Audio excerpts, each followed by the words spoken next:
আমার পশ্চিমবঙ্গের মা বোনেরা তারা যখন খুশি বেরোবেন, যা পোশাক পরতে ইচ্ছে করে সেই পোশাক পরবেন, আর যখন যা খেতে ইচ্ছে করে সেই খাবার খাবেন। কেউ বলবে না আপনাকে কি পরতে হবে, কি খেতে হবে, আর কখন আপনার বেরোনো উচিত বা কখন আপনার বেরোনো উচিত নয়। আমরা বলবো না রাত্রির 8টার পর মহিলারা বেরিয়েছে কেন। মন খুলে খোলা আকাশের নিচে বিজেপি সরকারের আমলে নিঃশ্বাস নিন, স্বাধীনতার নিঃশ্বাস। এবং আরেকটাও সুখবর, এতদিন উইমেন হেল্পলাইন নাম্বার ছিল না, আমরা বহুবার বলেছিলাম।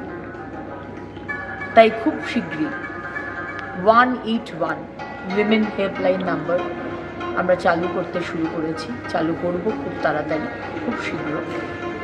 এবং এই নাম্বারে ফোন করলে সঙ্গে সঙ্গে জিও ট্যাগিংয়ের মাধ্যমে আপনি কোথায় রয়েছেন, কোথায় আপনি সমস্যায় পড়েছেন, সেই আপনার পজিশন, লোকেশন সঙ্গে সঙ্গে সেই থানার যে আমার সংকল্পপত্রে, সেখানে আমাদের সরকার মাননীয় প্রধানমন্ত্রীজি বলেছেন প্রত্যেকটি থানাতে মহিলা হেল্প ডেস্ক থাকবে, সেই থানায় সেই কানেকশন হয়ে যাবে। সুতরাং আপনি যে থানার সবথেকে কাছে সেইখানে জিও ট্যাগিংয়ের মাধ্যমে সেই থানায় খবর পৌঁছে যাবে যে ইমিডিয়েটলি আপনার কাছে যেন হেল্প পৌঁছে যায়।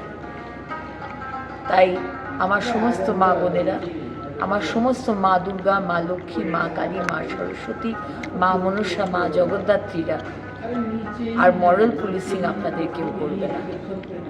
ভালো থাকবে।